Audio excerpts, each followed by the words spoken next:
Assalamualaikum warahmatullahi wabarakatuh. Saya Tirta Wahyuning Tias. Perkenankanlah sedikit memaparkan materi tentang hasil belajar kami kelompok B dengan tema tahap-tahap rekrutmen dan seleksi dengan dosen pengampu Ibu Soleh Kurniandini. Langsung saja, yang pertama, apa itu rekrutmen? Rekrutmen adalah kegiatan untuk menarik sejumlah pelamar agar tertarik dan melamar ke perusahaan sesuai dengan kualifikasi yang diinginkan. Semua perusahaan dalam industri apapun bisa mendapatkan keuntungan dari kontingen atau mempertahankan perekrut profesional atau proses alih daya untuk agen perekrutan. Adapun pengertian rekrutmen menurut para ahli, yang pertama ada Jackson Scholar Warner 2010-242. Rekrutmen adalah mencari dan mendapatkan pelamar berkualitas bagi perusahaan untuk mengisi jabatan yang kosong. Yang kedua, Meldona 2009-132. Adalah rekrutmen dapat didefinisikan secara sebuah proses mencari dan menarik atau membujuk untuk pelamar. Pelamar yang memenuhi syarat untuk mengisi jabatan atau posisi tertentu. Yang selanjutnya ada fungsi rekrutmen. Salah satu kegiatan yang dilakukan dalam manajemen sumber daya manusia adalah mendapatkan orang-orang yang tepat untuk mengisi posisi atau jabatan dalam organisasi. Kegiatan ini dinamakan rekrutmen, penarikan atau penerimaan pegawai. Fungsi rekrutmen yang kedua adalah yang biasa menangani tugas ini adalah Departemen SDM atau HRD. HRD adalah Human Resource Department atau Division, dan juga yang melibatkan bagian-bagian yang lain terkait terutama pada organisasi yang besar. Selanjutnya ada tahap-tahap proses rekrutmen dan seleksi. Proses pencarian calon karyawan untuk ditempatkan dalam suatu jabatan tertentu dalam suatu perusahaan atau organisasi. Pada umumnya meliputi proses rekrutmen atau pencarian calon karyawan, serta seleksi adalah pemilihan calon karyawan. Secara terinci meliputi kegiatan yang di bawah ini. Selanjutnya adalah proses rekrutmen. Yang pertama ada memasang iklan di berbagai media cetak seperti koran, majalah, tabloid, atau di radio dan televisi. Yang kedua, pendekatan langsung ke sekolah, universitas, lembaga-lembaga pendidikan, kejuruan atau pusat-pusat kursus para karyawan sendiri yang akan mengajukan kenalan atau anggota keluarganya yang dapat mereka jamin kebaikan kerjasamanya. Yang ketiga, ada pencari kerja atau melamar sendiri di perusahaan-perusahaan tertentu. Selanjutnya ada seleksi calon karyawan. Yang pertama, seleksi surat-surat lamaran. Yang kedua, wawancara awal. Yang ketiga, ujian psikotes wawancara. Yang keempat, penilaian akhir. Yang kelima, pemberitahuan dan wawancara akhir. Yang keenam adalah penerimaan. Yang selanjutnya ada alasan-alasan dasar rekrutmen. Rekrutmen dilaksanakan dalam suatu organisasi karena kemungkinan adanya lowongan dengan beraneka ragam alasan, antara lain yang pertama, berdirinya organisasi baru, adanya perluasan kegiatan organisasi, terciptanya pekerjaan-pekerjaan dan kegiatan-kegiatan baru, dan adanya pekerjaan yang pindah ke organisasi lain, adanya pekerjaan yang berhenti baik dengan hormat maupun tidak dengan hormat sebagai tindakan punitif. Selanjutnya adanya pekerjaan yang berhenti karena memasuki usia pensiun, dan yang terakhir adanya pekerjaan yang meninggal dunia. Yang selanjutnya kita akan membahas mengenai tujuan seleksi. Yang pertama, menjamin perusahaan memiliki karyawan yang tepat untuk suatu jabatan atau pekerjaan. Maksudnya, suatu perusahaan tersebut mengadakan seleksi, pastinya akan mencari yang terbaik dari yang mengikuti seleksi tersebut. Yang kedua, memastikan keuntungan investasi SDM perusahaan. Jadi perusahaan itu tentunya akan memikirkan apa yang didapat dari proses seleksi tersebut. Misalnya akan mencari SDM yang berkualitas dan yang memenuhi kualifikasi yang telah ditentukan. Yang ketiga, memperlakukan pelamar secara adil dan meminimalkan diskriminasi. Tentunya juga tidak boleh untuk membeda-bedakan pelamar, misalnya ada hubungan keluarga atau masih ada hubungan teman dekat. Nah, itu tidak boleh dibeda-bedakan.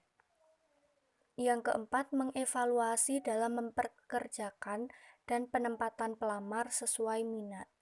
Jadi, saat proses seleksi berlangsung, kita akan maksudnya perusahaan akan menanyakan pelamar berminat di bagian mana, di bidang yang mana, lalu sebagai tim yang bertugas akan mengevaluasi pekerja tersebut sesuai atau tidak. Yang terakhir, memperkecil munculnya tindakan buruk karyawan yang seharusnya tidak diterima.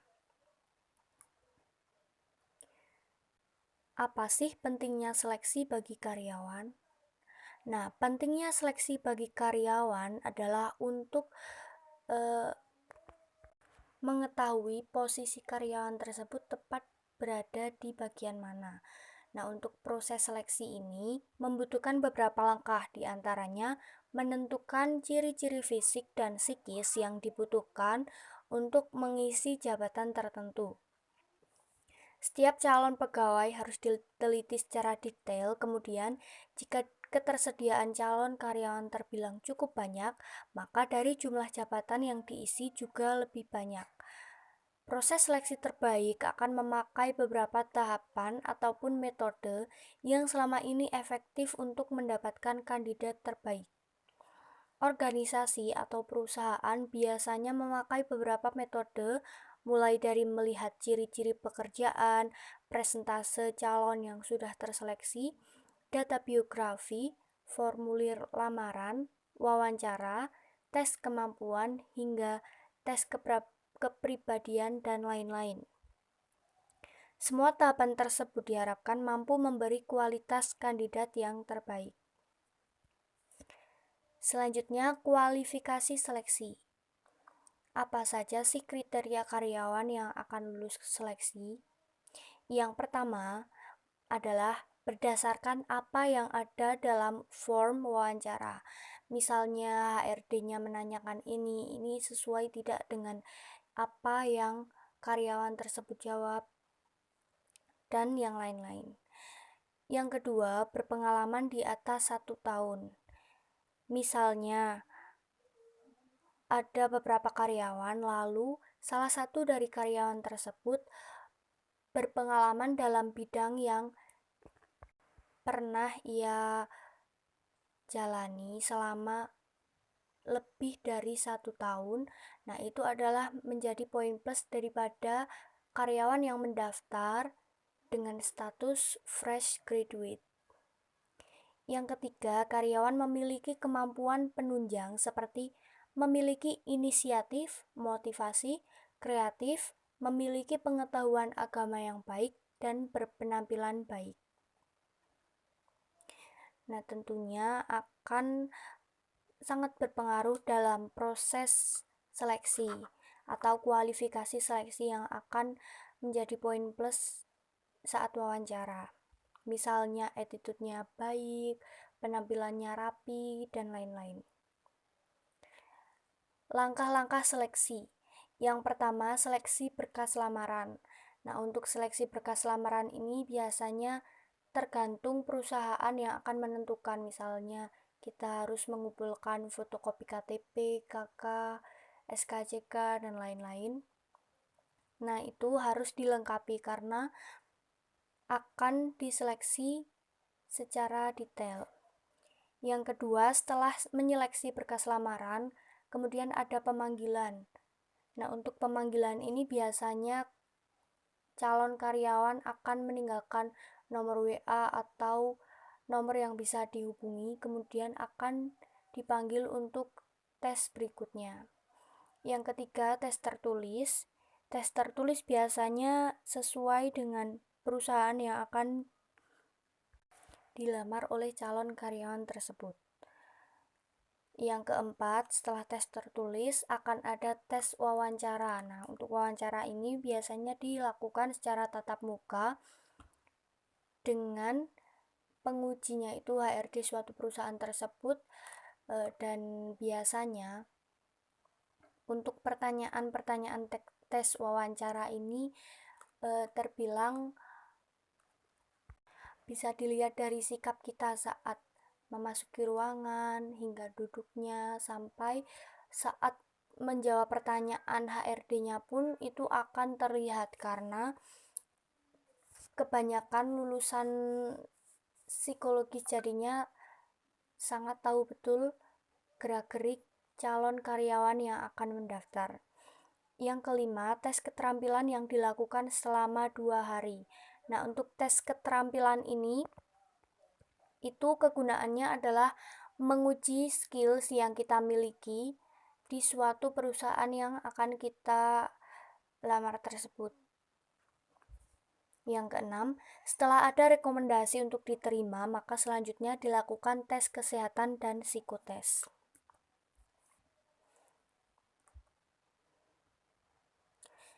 Yang selanjutnya, rasio sistem seleksi dan efisiensi.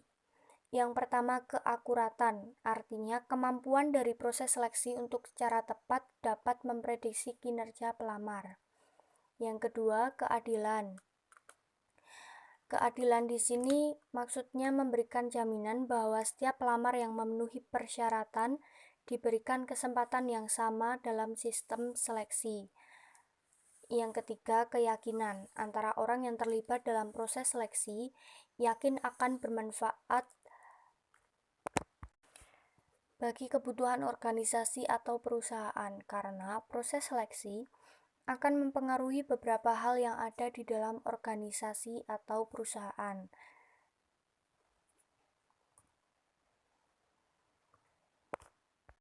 Antara lain orientasi, diklat, pengembangan, perencanaan karir, penilaian prestasi kerja, kompensasi, perjanjian kerja, pengawasan personalia tahap seleksi. Yang terakhir adalah kesimpulan. Kesimpulan dari materi yang barusan kita bahas adalah rekrutmen adalah proses mencari, menemukan, mengajak, dan menetapkan sejumlah orang dari dalam maupun dari luar sekolah sebagai calon tenaga kerja dengan karakteristik tertentu, seperti yang telah ditetapkan dalam perencanaan sumber daya manusia. Seleksi adalah usaha pertama yang harus dilakukan perusahaan untuk memperoleh karyawan yang qualified dan komponen yang akan menjabat, serta mengerjakan semua pekerjaan pada perusahaan. Pelaksanaan seleksi harus dilakukan secara jujur, cermat, dan objektif supaya karyawan yang diterima benar-benar qualified untuk menjabat dan melaksanakan pekerjaan. Sekian presentasi yang dapat kita sampaikan. Apabila ada salah kata, mohon maaf. Wassalamualaikum warahmatullahi wabarakatuh.